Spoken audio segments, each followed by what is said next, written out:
Percaya sama aku, kamu gak akan dapat yang lebih baik. Kalau kamu bertahan selamanya, kamu akan mengalami ini, Dir. Dira menggeleng. Gimana aku bisa? Aku sudah gak layak, En. Aku kotor. Pasti laki-laki akan jijik kalau tahu itu. Kemudian aku jawab, gak semua laki-laki bajingan kayak Putra. Masih banyak laki-laki yang terhormat yang bisa menghargai dan tidak melukai wanita, asal wanitanya benar-benar mau bertobat dan kembali ke jalan yang baik. Please percaya sama aku, Dira, atau aku akan membiarkanmu sendiri. Kali ini udah cukup keterlaluan. Dira nangis dan, please keluar dari kamarku, pulang, tinggalkan aku. Sejak saat itu kami tidak lagi menjadi sahabat. Aku hanya kasihan dan tidak ingin Dira terus jatuh dalam lubang gelap. Dan Dira masih berat untuk bangkit, karena memang menurutku bukan sesuatu yang mudah. Meski demikian aku tak benar-benar meninggalkan dia. Beberapa bulan aku masih mengawasi Lia lewat Mbak Diah. Kami intens berhubungan lewat telepon, yang membuatku gembira meski Dira masih pacaran dengan Putra. Tapi sekarang Dira menjadi rajin beribadah dan jarang keluar rumah, hingga Putra sampai mau datang ke rumahnya. Mesti sering terdengar mereka cekcok. Kata Mbak Diah, Dira sekarang jadi lebih sabar dan gak gampang marah. Hingga aku menyeletuk, apa mungkin peletnya udah gak mempan lagi, Mbak? Tapi aku heran, pelet apa yang bikin Dira bisa sampai rela mengorbankan kesuciannya? Jawab Kak Diah, bukan cuma pelet, En, tapi ternyata si Putra punya aji pengasihan. Siapapun akan tunduk sama dia, apalagi orang yang jauh dari agama. Kemudian aku terkejut. Astaga, Mbak, sampai segitunya? Iya, alhamdulillahnya sekarang si Dira sudah sadar dan lebih tegar. Sekarang tugas kita buat nguatin dia. Oke Mbak, oke. Lain waktu aku bakal main ke rumah, mau ngobrol sama Dira. Sejak waktu itu kami sudah gak berhubungan sama Dira lagi, dan saatnya untuk menjalin kembali hubungan yang sebelumnya putus. Genap 6 bulan kemudian, atau 2,5 tahun usia hubungan Dira dan Putra. Tidak ada hal yang mencolok yang membuatku heran. Putra yang selama ini mampu membuat Dira takluk tiba-tiba berubah, semakin takut kehilangan Dira. Itu dibuktikan dari keberaniannya sekarang untuk selalu mengunjungi rumah Dira. Bahkan terlihat sering menangis saat cekcok dan menuruti semua kemauan Dira. Aku merasa itu aneh, karena dengan tiba-tiba keadaan bisa berubah. Karena penasaran, aku mencoba mengorek informasi langsung dari Dira. Hai Dir, wah seneng deh bisa lihat kamu lagi, kembali ceria dan bisa bangkit secepat ini. Ya syukurlah, En, aku masih waras. Semoga ini seterusnya, amin. Bener deh, bangga aku sama kamu. Jangan bangga dulu, En. Ada sesuatu yang ingin aku perbuat untuk Putra. Aku serentak kaget. Dir, apa maksudmu? Lihat aja nanti. Maksudmu kamu gak bener-bener murni berubah? Apa kamu hanya mau balas dendam aja? Tunggu aja, jawab Dira. Dira pun berlalu meninggalkan aku dengan sejuta pertanyaan. Dira yang sekarang kulihat sangat alim, rajin beribadah, bahkan rela tak tidur hanya untuk menyambung sholat tahajud ke sholat subuh. Memiliki dendam dalam hati yang begitu membara. Kenapa? Apakah memang guna-guna Putra itu sudah benar-benar hilang dan menyadarkan Dira? Untuk menjawab itu semua, aku putuskan untuk bertahan mendampingi Dira dan sering menanyakan Dira ke Kak Diah. Setiap waktu aku sempatkan untuk bermain ke rumahnya, hingga aku, Dira, dan Putra jadi bertemu dan bisa jadi lebih akrab. Hingga suatu saat itu terjadi di rumah Dira. Putra datang bertamu. Seperti biasa, Dira bergegas ke dapur untuk membuatkan minum dan menyiapkan camilan. Aku senang melihatnya karena Dira mampu bertahan sehingga hubungannya 3 tahun. Aku pun berinisiatif untuk membantu Dira ke dapur. Dan saat aku menawarkan bantuan untuk membawa teh ke depan, dengan keras Dira menolak. Aku bawa tehnya sendiri. Aku bawain tehnya ya, Dir. Lancang kamu, En. Jangan, itu urusanku, sambil melotot. Ih, gitu amat sih, gak bisa apa pelan dikit, gak pakai ngegas. Dira memandangku tajam. Sana, kamu bawa camilan aja. Ya udah deh. Aku pun segera berlalu pergi dengan rasa penasaran yang begitu menggunung. Penasaran ini tak dapat kubendung. Akhirnya aku putuskan untuk mengintip dari balik tembok pembatas antara ruang keluarga dan ruang dapur. Hatiku bergejolak, hal apa yang bisa membuat Dira marah besar? Mungkin tidak hanya persoalan segelas teh saja. Ternyata aku salah. Beberapa saat sebelum Dira menaruh tutup gelas, dengan seksama dia mengamati keadaan sekitar. Matanya mencari-cari sesuatu, mungkin sedang mengawasi di sekitarnya. Tanganku dingin seketika, takut ketahuan. Beruntung Dira tak tahu aku. Setelah dia rasa aman, tiba-tiba hal tak terduga terjadi. Tangan Dira merogoh ke dalam celananya. Tak lama kemudian aku lihat darah menetes dari ujung-ujung jari itu dan dicelupkannya ke dalam teh hangat yang sudah membuat kami bertengkar sebelumnya. Aku melongo dan dalam pikiranku bertanya, kenapa Dira melakukan itu? Jijik sekali aku melihatnya. Tanganku gemetar. Dengan cepat aku segera pergi dari tempat kesembunyian itu dan menuju ke ruang tamu. Setelah Dira datang, aku segera pamitan karena merasa tiba-tiba tak enak badan. Sesampainya di rumah, aku segera menelpon Kak Dia dan menceritakan semua apa yang saya lihat barusan. Lalu Kak Dira bertanya, "Tenang En, Mbak akan cari tahu jawabannya ke orang pintar kemarin. Kamu tunggu aja kabarnya ya. Kamu bantu doa, semua ini bukan hal yang buruk." Aku menenangkan hatiku dengan berwudu sembari berdoa untuk kebaikan kami semua, karena aku curiga Dira sedang melakukan perbuatan yang tidak baik. Sampai di esok hari, telepon dari Kak Dia. "Halo Kak, gimana?" Iya En, siapkan hatimu ya, ada kabar buruk ini." Kak, kok gitu? Dira gak apa-apa kan?" "Diranya baik-baik aja En. Bahkan kata orang pintar, Dira sudah tidak terpengaruh lagi dari guna-guna dan pengasihan dari Putra." "Tapi kabar buruknya apa Kak?" "Dira En, Dira berniat untuk membalas dendam lewat pelet di getih reget." "Pelet darah kotor?" "Astagfirullahaladzim Kak."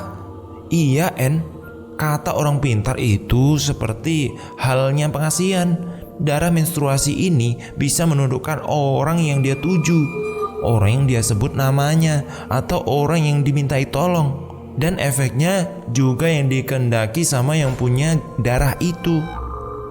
Aku gak nyangka En, kenapa bisa Dira berbuat seperti itu ya? Diikuti tangis Kak Dia. "Sabar Kak, sabar. Meski aku rasa patut, namun ini gak wajar juga. Bagaimana soal imbal baliknya ya Kak?" "Untuk imbal baliknya, orang pintar itu tak mau menjelaskan banyak. Namun beliau berkata, jika sampai nanti Dira dan Putra bisa bertahan sampai menikah, Putra akan selamanya tunduk dan tidak bisa menolak apapun kemauan Dira. Dan jika keduanya putus, maka Putra akan kesulitan berjodoh. Bahkan wajah Dira akan terus dibayangi oleh Putra sampai kapanpun." Serentak aku kaget. Astagfirullah Kak, aku gak nyangka Dira bisa ngelakuin itu. Kak Dia dengan pelan menjawab, "Siapa juga sih ya yang nyangka En? Terus sekarang gimana Kak?" "Kita bisa menghentikan perbuatan dosa itu kan syirik. Tapi gimana caranya Kak? Dira yang sekarang kan keras kepala banget. Kita pikirin bareng-bareng. Please bantu aku demi kebaikan Dira ya." "Iya Kak, iya siap. Aku tunggu kabar selanjutnya ya Kak." Selang beberapa bulan kemudian, tiba-tiba Dira seperti hilang di telan bumi. Tidak ada kabar. Kami juga sudah lulus sekolah dan Dira juga sudah mendapatkan pekerjaan. Menurut Kak Dia, semenjak bekerja, Dira sering ganti nomor telepon. Untuk pulang pun hanya sekali dalam 1 minggu. Padahal jarak rumah dengan tempat kerja hanya 30 kiloan. Jadi sekitar 1 jam saja. Karena penasaran, aku mendesak Kak Dia untuk bicara. "Sebenarnya ada masalah apa sih Kak?" Kok sampai kesannya Dira itu minggat, gak jelas kabarnya. Aku juga bingung jelasinnya. Aku takut kamu tambah bingung juga. Mending bingung kak daripada digantung kayak gini. Ya udah, aku ceritain dari awal ya. Sejak kejadian kamu mergoki Dira kasih darah mens ke minuman Putra, Dira jadi lebih tega ke Putra. Bahkan Putra sampai sering nangis dan mohon-mohon kalau lagi bertengkar sama Dira. Aku pernah dengar Dira minta Putra buat ngembaliin keadaan seperti semula. Dira minta keperawannya dikembaliin. Putra hanya bisa menangis dan bersujud di kaki Dira. Ketika aku ingin menengahi, Dira melotot dan ngancem bakalan bikin Putra tambah sengsara. Aku juga heran kenapa Putra bisa setakut itu ya sama Dira ya. Sampai-sampai orang tuaku gak bisa ngalangin kemauan Dira. Akhirnya Putra ingin menebus dosanya dengan menikahi Dira. Namun dengan syarat usia Putra harus 19 tahun. Sambil menunggu itu, Putra pamit pergi bekerja ke luar provinsi dan berharap dalam waktu 1 bulan akan pulang dan bisa menikahi Dira. Namun ternyata dalam masa penantian, Dira justru meninggalkan rumah dengan alasan bekerja. Iya, Dira emang kerja tapi dia sulit dihubungi. Nomornya selalu ganti-ganti, jarang pulang juga. Dan ternyata aku dengar-dengar kalau mereka udah putus. Dan Dira punya gandengan baru, Aku kaget. Dira kok jadi separah ini ya kak? Gak parah lagi ini mah gila. Hari tanggal udah ditentuin, dia malah kabur dan ninggalin Putra. Bahkan sekarang punya cowok baru. Setiap malam Putra telepon sambil nangis-nangis. Udah di sana kerjanya kasar, buka lahan. Di hutan sinyalnya susah, bisa pegang HP kalau malam aja. Diranya malah kayak gini. Oke, fix. Aku harus ketemu Dira dan mau nanya. 1 minggu kemudian, hari Sabtu tepatnya, aku nekat ke kota sebelah untuk menemui Dira dari alamat yang diberikan sama Kak Diah. Sangat mudah untuk menemukannya. Kami pun bertemu dan mengobrol. Ra, kok kamu sekarang kayak gini ya? Kalau kamu kesini hanya buat hakimi aku, mending kamu pulang deh, Enggak gitu. Kamu itu pada dasarnya baik, Ra. Tapi kok tiba-tiba begini gitu loh. Aku tuh udah capek banget ya ngadepin Putra. Aku sejak awal emang udah keliru. Kenapa milih dia? Kenapa mentingin tampang doang? Kurang apa aku? Aku udah sadar. Aku nuruti apa kemauan dia. Ternyata dia manfaatin aku. Bahkan tega main tangan sama aku. 3 tahun itu gak sebentar, sakit jiwaku. Aku cuma mau Putra ngerasain apa yang aku rasain selama 3 tahun ini. Dan setelah itu, ketika dia udah sakit, sadar dan minta maaf, aku udah hilang dari kehidupan dia. Gila gak? Cewek sebaik aku terus masih dia tundukin pakai guna-guna. Sampai rela aku melucuti harga diriku ini, bahkan disakiti. Iya kan? Aku bakal selalu ingat perilaku kasarnya, kata-kata tak pantasnya, bagaimana dia memerasku, bagaimana dia melukai hatiku, bagaimana dia merenggut harga diriku. Meskipun dia sekarang berubah, tapi aku tak akan luluh karena perubahannya adalah karena bantuanku. Kalau bukan karena getih kotor ini, mungkin aku masih jadi alas kakinya. Astaga, oke, kalau gitu aku gak akan ikut campur ya. Sebab akibat dosa neraka adalah urusanmu dengan Tuhanmu. Sejauh ini aku sudah berusaha mengingatkanmu. Bahkan efeknya gak baik buat kehidupanmu sama Putra. Aku gak peduli, Yang jelas karma itu ada. Dan setelah tugasku selesai, maka getih kotor ini yang akan melanjutkannya. Aku pun berlalu begitu saja tanpa menghiraukan Dira yang mukanya lebih mirip orang kesetanan. Semenjak kejadian itu, aku dan Dira lama tak berjumpa. Bahkan dalam hitungan hampir 2 tahun. Hingga pada tahun 2012, tiba-tiba HP-ku berbunyi. Kulihat nama Putra memanggil. Karena heran, buru-buru aku angkat. Halo, ada apa Put? Putra menangis. Bener ya besok Dira mau ijab kabul? Hah? Sontak aku kaget. Aku nggak tahu, soalnya udah hampir 2 tahun nggak ketemu dia. Siapa yang ngasih kabar kamu? Aku tahu dari teman kita. Selama ini aku udah berusaha jaga hubungan kami. Meski kami jauh, aku intens hubungin dia tiap malam. Perjuanganku kurang apa, En? Telingaku rasanya sudah tak tahan mendengar tangisan Putra. Lalu dengan jahatnya aku tutup telepon itu dan bergegas menghubungi Kak Dia. Halo Kak Dia? Iya ya, halo. Apa kamu pasti nanya soal Dira kan? Iya, kakak kok tahu? Sedari tadi Putra nelpon aku, tapi aku tak kuasa mengangkat teleponnya. Kenapa bisa gini ya kak? Ini sudah jadi pilihan En. Kakak juga gak bisa apa-apa. Kakak sebenarnya kasihan, tapi gimana? Kalaupun dilanjutkan, aku yakin mereka juga gak akan bahagia. Bisakah aku bicara dengan Dira kak? Tunggu ya. Halo? Ada apa En? Keputusanmu sudah benar-benar kau pertimbangkan, Ra.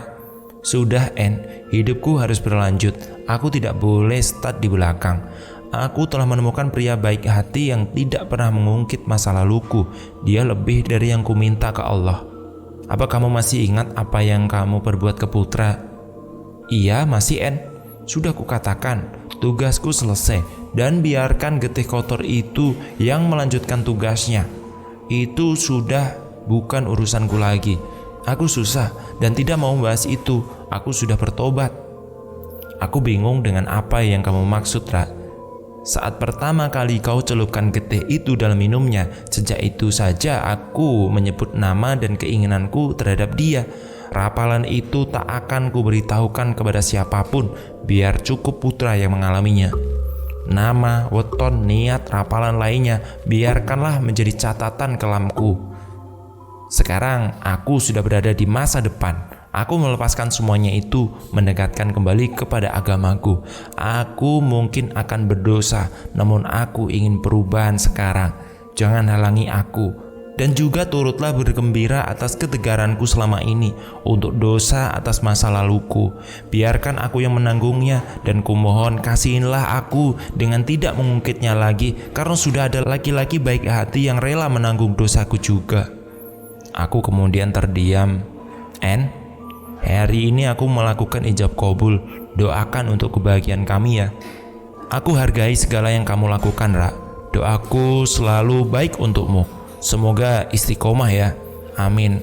Percakapan kami berakhir dan hatiku berdebar kencang seakan tak percaya tentang hal segila ini terjadi.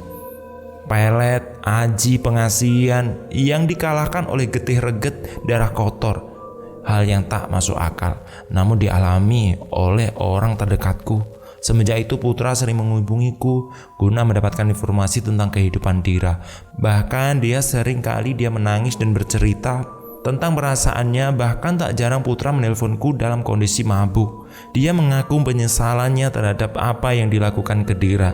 Putra merasa sekarang hidupnya sulit dari segi apapun. Aku hanya bisa menenangkan hatinya dengan sedikit semangat dan saran agar dia tetap melanjutkan hidup dan untuk bertaubat. Semenjak itu Putra pun hilang tanpa kabar sampai kurang lebih 5 tahun usia pernikahan Dira. Saat Dira mengandung anak kedua, Dira bercerita kepadaku. Waktu itu tiba-tiba di HP Dira masuk sebuah SMS. Senang melihatmu bahagia, selamat atas kehamilanmu. Dira menodongku dengan pertanyaan, apakah aku yang memberitahukan kepada Putra? Aku pun mengelak karena memang sudah lama Putra menghilang. Lalu keesok harinya kembali lagi ada SMS masuk. Sebenarnya aku hanya merindukanmu, hingga sengaja lewat depan rumahmu. Kemudian Dira bercerita kepadaku atas kejadian ini. Kamu sih, Ra, aneh-aneh. Kenapa juga sih dibalas dengan kayak gitu? Gak bisa apa, rajin ibadah dan nyerahin kepada Allah SWT. Aduh, kamu bahas itu lagi. Sekarang kan udah aku serahin sama Allah. Kamu gak takut ya kalau Putra berbuat nekat? Mau nekat ge, mau enggak, bukan rahasia. Duh, suamiku udah tahu semuanya. Aku jujur sama dia kecuali soal getir-get itu. Sudahlah, Ra, Lama-lama aku kok takut sama kamu. Ya makanya biarin aja tuh Putra, gak usah ditanggepin. Ya udah deh, terserah. Sejak itu Dira sering menerima SMS dari nomor HP yang sama. Meskipun Dira berganti nomor, tapi tetap saja dia tahu. Bahkan ada 2 SMS yang bikin hati Dira patah. Begini bunyi SMS-nya: sampai kapanpun akan kutunggu jandamu. Dan yang kedua, apa yang sudah kamu berikan padaku sehingga aku seperti ini? Tolong jika aku salah, maafkan. Namun tidak pernah satu SMS pun Dira balas. Bahkan kabar terakhir yang aku dapat, sampai sekarang Putra kesulitan untuk mendapatkan jodoh.